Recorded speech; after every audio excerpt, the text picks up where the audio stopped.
ఆదర్శ యుద్ధంతో చంద్రబాబు తన నైజాన్ని చూపిస్తూ రాజకీయ విలువలను మరింత దిగజారుస్తున్నాడు. విలువలు, విశ్వసనీయతకు నేను కట్టుబడి ఉన్నా. కాంగ్రెస్ నుంచి ఆ రోజు నేను, అమ్మ మాత్రమే బయటకు వచ్చాం. ఆ పార్టీ నుంచి నాతో వచ్చే వాళ్ళు రాజీనామా చేసి వచ్చారు. విలువలతో రాజకీయం చేశాం కాబట్టే ఇద్దరితో మొదలైన పార్టీ ఇంత పెద్ద స్థాయికి చేరుకుంది. పాడేరు నియోజకవర్గం నుంచి మన పార్టీ తరఫున ఎన్నిక కాబడ్డ జెడ్పీటీసీలు, ఎంపీటీసీలు అందరూ కూడా ఈరోజు అందరం కూడా ఇక్కడ కలవడం జరుగుతూ ఉంది.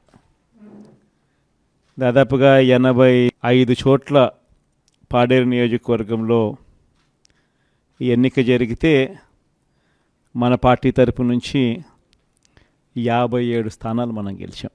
ఈరోజు మామూలుగా అయితే ఈ ఓవరాల్ ఎమ్మెల్సీ స్థానాలు కూడా ఏదైతే జరుగుతూ ఉందో, పోటీ జరుగుతూ ఉందో, ఇందులో మామూలుగా అయితే ఎవరు తెలుగుదేశం పార్టీ పోటీ పెట్టకూడదు.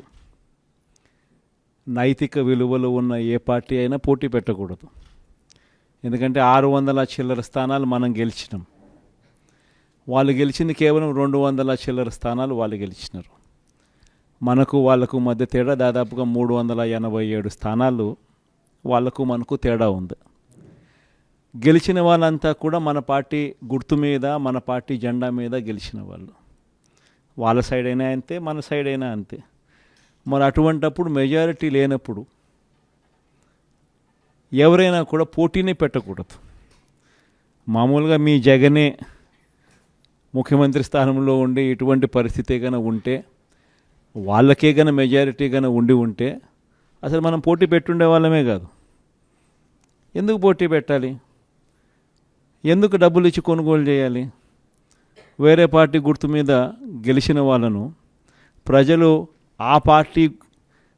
వాళ్ళకు ఓట్లు వేసింది ఆ పార్టీ గుర్తును చూసి, ఆ పార్టీ పేరు చెప్పి, ఆ పార్టీ గుర్తును చూసి, ఆ పార్టీ తరపున వెళ్ళి ఓట్లు అడిగిన తర్వాత, గెలిచిన తర్వాత అటువంటి వాళ్ళను మనం ముఖ్యమంత్రిగా ఉన్నాం కదా, పోలీసులు మన చేతుల్లో ఉన్నారు, అధికారులు మన చేతుల్లోనే ఉండరు, డబ్బులు మన దగ్గర దండిగా ఉన్నాయి కాబట్టి ఆ డబ్బులు మనం ఖర్చు చేసి మనం ఎటువంటి పరిస్థితుల్లో అధర్మంగా అయినా కూడా మనం గెలిచాలి కదా అని ఆలోచన చేసి, అదే కార్యక్రమం ముఖ్యమంత్రిగా ఉన్న వ్యక్తిగా మనం చేసి ఉంటే ఆ ధర్మమేనా?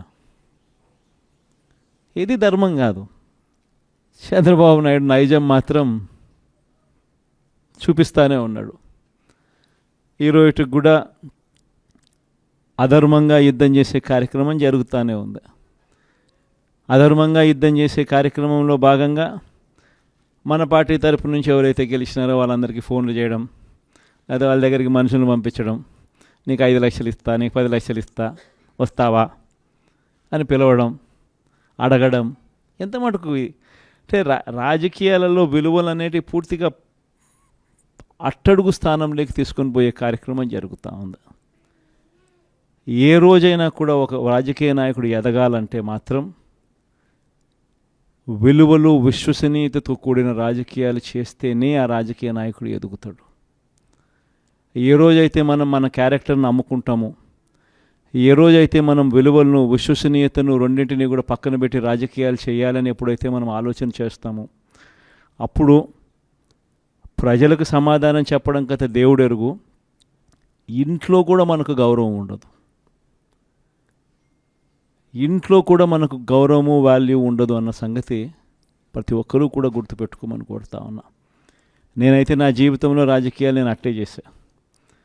నేను కాంగ్రెస్ పార్టీ నుంచి బయటకు వచ్చినప్పుడు వెనక్కి తిరిగి చూస్తే నా వెనకాల ఎవరు లేరు. నేను, మా అమ్మ ఇద్దరమే బయటకు వచ్చింది. నాతో పాటు కొంతమంది ఎమ్మెల్యేలు వస్తామంటే కూడా నాతో పాటు రావాలనుకున్న ఎవరైనా కూడా రాజీనామా చేసి రావాలా అని చెప్పిన. ఈరోజు అక్కడి నుంచి మొదలు పెడితే కేవలం ఇద్దరం పార్టీ నుంచి బయటకు వచ్చి మొదలు పెడితే ఈరోజు దేవుని దయతో ప్రతి అడుగులోనూ కూడా విలువలతో కూడిన రాజకీయాలే చేశాము, విశ్వసనీయతతో కూడిన రాజకీయాలే చేశామని గర్వంగా తలెత్తుకొని కూడా చెప్పగలుగుతాం. ఎందుకు మొన్న ఎలక్షన్లే 2014 ఎలక్షన్ మీ అందరికీ గుర్తుండే ఉంటుంది. మనం ఓడిపోయాం ఆ ఎలక్షన్. ఓడిపోయేటప్పుడు కూడా నా దగ్గరికి చాలామంది వచ్చినారు, మన వాళ్ళే నా దగ్గరికి కూడా వచ్చినారు. మన మంచి కోసమే చెప్పారు, నా మంచి కోసమే చెప్పారు. అన్న చంద్రబాబు నాయుడు ఇష్టం వచ్చినట్టు అబద్ధాలు ఆడుతూ ఉన్నాడు, రైతులకు రుణమాఫీ అంటూ ఉన్నాడు, మహిళలకు రుణమాఫీ అంటూ ఉన్నాడు, ఇంటింటికి ఉద్యోగం అంటున్నాడు, ఉద్యోగం ఇకపోతే 2000 అంటున్నాడు, ప్రతి ఒక్కరికి 3 సెంట్ల స్థలం అంటూ ఉన్నాడు. ఈయన చంద్రబాబు నాయుడు అంటూ ఉన్నాడన్నా, మనం కూడా అనకపోతే ఎట్టా, మనం కూడా రైతులకు రుణమాఫీ చేయకపోతే చేస్తామని చెప్పకపోతే ఎట్టా, ఫస్ట్ చెప్పేసేయండి నా, మళ్ళీ సంగతి మళ్ళీ చూస్తాము అని నాతో కూడా చెప్పినారు. కానీ చెయ్యలేనిది, జరగనిది చెప్పడానికి మీ జగన్ ఇష్టపడాల, అబద్ధం చెప్పనందుకు ఆ ఎన్నికల్లో మనం ఓడిపోయినాం. ఆ ఎన్నికల్లో మనం ఓడిపోయి ప్రతిపక్షంలో కూర్చున్నాం. దాని తర్వాత చంద్రబాబు నాయుడు పరిపాలన చేశాడు.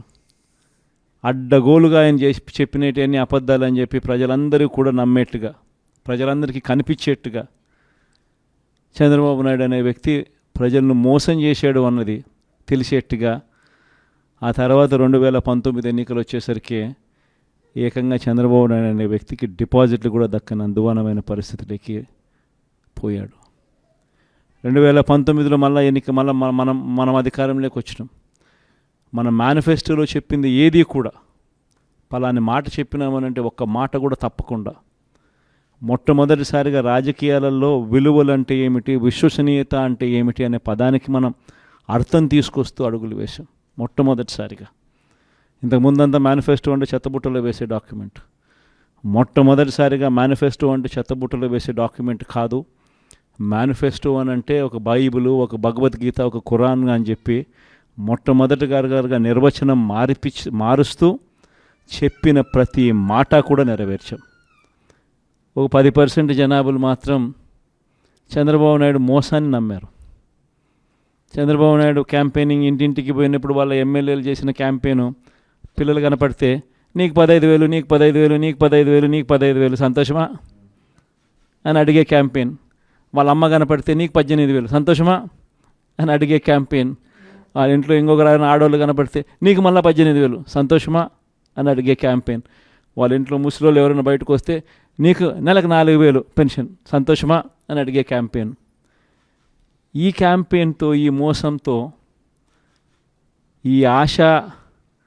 ఈ ఆశతో ఓ 10% జనాదులు మన దగ్గర నుంచి దూరం అయ్యారు.